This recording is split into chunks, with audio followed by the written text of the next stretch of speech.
Any further comment? All right, seeing none, we'll close public comment at this point. Questions from council? Mr. Tanner, go for it.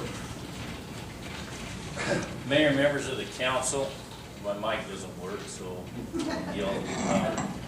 The splash pad was a item that was on the agenda back in October 26, 2010. It's a community block grant funded project, and that was reevaluated as being a priority number 2, budgeted at $764,000.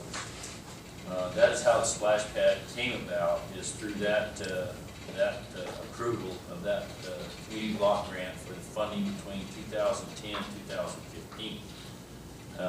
As I took over this project last spring, evaluated it, several things that we worked through was, one was the pond pump. I didn't believe the pond pump was necessary. There's other available ways to aerate the pond. Those ways have been budgeted this year in the budget and are being looked at and modified. The pond pump was also going to provide irrigation water to the park. That will still be provided in the manner that it's being provided. With the splash pad, the drainage that's underneath the splash pad, I'd recommend that be removed in the project in the beginning, but because of budget constraints, it was not. I don't believe it's in our best interest to have a storm drain running under a concrete splash pad. There's too many problems, or there's things that can happen. So my recommendation is to remove the storm drain out from underneath the splash pad. And then another concern is the retaining wall.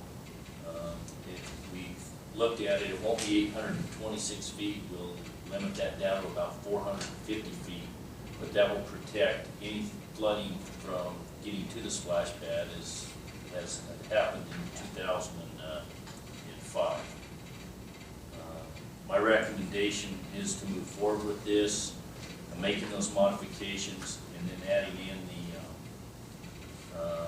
construction management portion of it, and putting the professional people that help design the water park on board with the inspections and the approvals of the equipment submittals, RFIs that will be involved in that, to make sure that we get what we actually have bid and want. And that has in the past been some problems with some of our pool projects. They're a little more complicated than just road reconstruction projects and sediment removal, those types of things. This has a little more technical involved.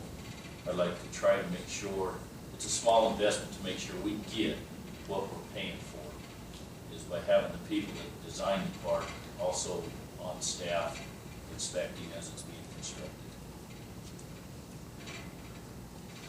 Thank you, Mr. Tanner. What's the maintenance to be on that? You know, I never looked at that. When I got this project, we were way past that. I assume those things have been brought forward in the past bid, the past documents. I have not evaluated that. Do you foresee any major amounts of maintenance on this? I do not. I believe that the reason we went to the recycled system through the flow-through system was because of the water usage. Water fees was going to be way higher than what the maintenance was. So we elected to go through a recycle system to drop down the maintenance fees, which would be less than our water fees. It has a UV disinfection. The maintenance fees probably wouldn't be very high, and we would only operate for probably 7 months out of the year, 6 to 7 months out of the year. I can certainly evaluate those. I know those numbers are out there. I just wasn't prepared with the maintenance cost. I kind of passed that point. I can certainly look into that and bring that back. Okay. One of the concerns I have also is trying to get these modifications done. I would like to have something to go to bid in mid-January, early February. I would like the bid process to last quite a bit longer than it did last time. It gives contractors more opportunity to sharpen their pencil, possibly get lower bids.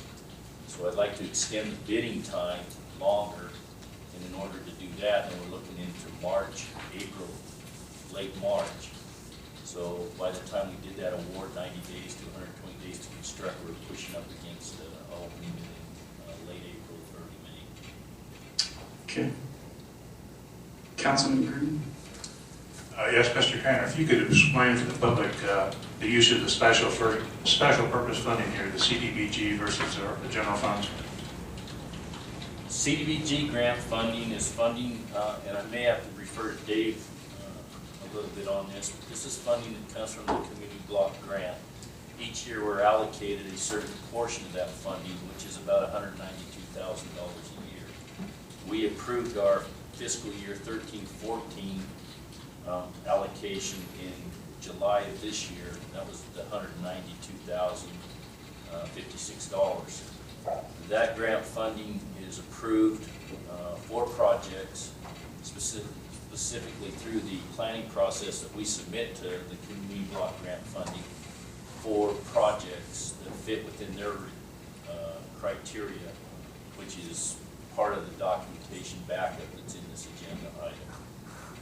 Community block grant funding, our last year for this year's cycle is fiscal year 14-15.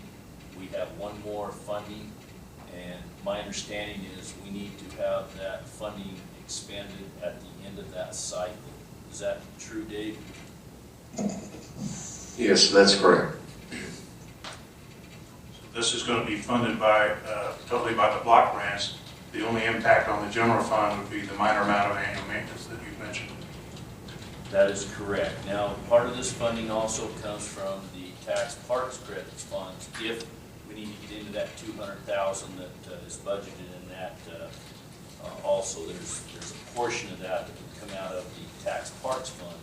That fund is also based for improvements to specific neighborhood parks. Hopefully, we will be able to maintain and keep our costs down. Right now, I'm anticipating we're between 118 and 150,000 under the total funding we have, so I believe we're there. We will get a wonderful project. It is a great project. I want to remind everyone in the documents, we are evaluating reinstalling the runnels. If those runnels are too expensive, if we're talking a couple $100,000 or $100,000, then we will not go down that road. That is in the backup. We are still evaluating that. I would like to see those in the project. We've already designed it that way. I'd like to see them in there. Thank you, Mr. Canner. Thank you, Councilman. Councilman Withhilder. Thank you, Your Honor. And I would just like to explain to the public why I requested that item be pulled from the consent agenda, because certainly after what you just heard in the last 15 or 20 minutes, it's just much more important to get explanation from the experts so that everybody can digest it rather than rubber stamping it and putting it on the consent agenda. So thank you, everybody, for your input. Councilman Littman. Thank you, Mayor. The question I have, and I don't think it's been addressed, perhaps it hasn't, I missed it somewhere along the line. The park will get considerable increase, and by the way, I think it's a great project. The park will, however, get increased numbers of people coming to it, I would assume, because this is quite an amenity. Have we looked at, or have we addressed the parking and restrooms? When you have hundreds of children, and that's what I anticipate coming to this, it's going to be great. We're going to have a lot more people using that park in general. Do we have enough parking, and are the restroom facilities going to be adequate? The restroom facilities will be adequate. As a part of this project, there was an added alderman to build the restrooms, additional restrooms with the splash pad. It's my recommendation that that happen. It wasn't required for the Southern Nevada Health District, but the restrooms are actually a portion of the building that supplies the equipment, the pumps and that. So you were looking at a $70,000 all added alderman for the restrooms. My recommendation is to continue with that project that way. Build the restrooms. You'll have additional restrooms at the splash pad and the restrooms at the park. Parking, I have not, in envisioned or viewed any parking issues right now at the park. There's also on-street parking up and down that area. And in a worst-case scenario, there is a large area of that park that is not being utilized, that the parking lot could be extended in the future if it was needed. I think that the parking would be adequate right now with the on-street parking. I bring that up only because of the Wet and Wild project that opened in, I believe it was called Wet and Wild, that opened in Las Vegas this year and was far more successful than ever anticipated, and has caused tremendous burden on the neighborhoods with parking. Thank you, Councilman. Councilman Rapson. Thank you, Your Honor. I too am in full support of this, and to Mr. West's comments, I agree 100%. Families are critical to the survival of this town, to the survival of the businesses in this town, and with respect to the location of Haven Park, it's on the bike path, just like the proposed BMX was relocated to be near or on the bike path, so there's general access from all directions by all the kids. And to the comment that this is not generating $1 or dime worth of revenue, none of our parks do. They are a community, the park, the ball fields, forget it. I'm not talking about ball fields. Parks, the kind of parks people go do picnics. You understand the difference? Generate no revenue. George, I do. None whatsoever. The tennis courts that one of the citizens here so aggressively fought for it doesn't generate a dime worth of revenue. So this is something to enhance the overall, I guess, attractiveness of this town and to families. And this block grant is limited with respect to how you spend money and what you spend it on. You can't just go out and build something downtown. So I'm all for this thing. I think it's the right answer and it's the right time. Thank you, Councilman. Councilman Hayden. And just for clarification, we talked a little bit about the those, monies from the block grant. That was, I believe Mr. County, you said that was kind of implemented back in 2010. This was one of the projects. It was an agenda item. I believe it's still. It is. I just wanted clarification for the residents. It was approved in that funding was actually modified and approved to change the priority list of that community block grant funding. And it actually moved, priority number one was senior center work, or the improvements that were done at the senior center, and priority number two would have been the Haven splash pad. So we're following a vision of our predecessors. Just want that clear for the record. Any further comment from council? Any further questions for Mr. Tanner? We'll seek a motion. Councilman Rapson. I'll make the motion. I'll second the motion. I move to approve the construction management contract with Forsman and Associates. Second. Call for the vote. That motion carries. Thank you.